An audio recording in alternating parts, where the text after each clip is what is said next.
guys, and welcome back to MS Tech Tutorials. And in today's video I'm going to be showing you guys how to use shift lock mode in Brookhaven, as you can see as I'm doing right now. So in order to use shift lock mode, or the equivalent at least, is going to be by right clicking your mouse just once. Once you right click your mouse, it should say camera control enabled and this is like your shift lock version in Brookhaven.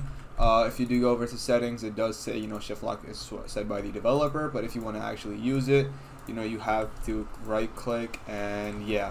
But you also have to make sure that, your thing is set to camera toggle, because once you set it to camera toggle and you right click once, that will help, put it into shift lock mode.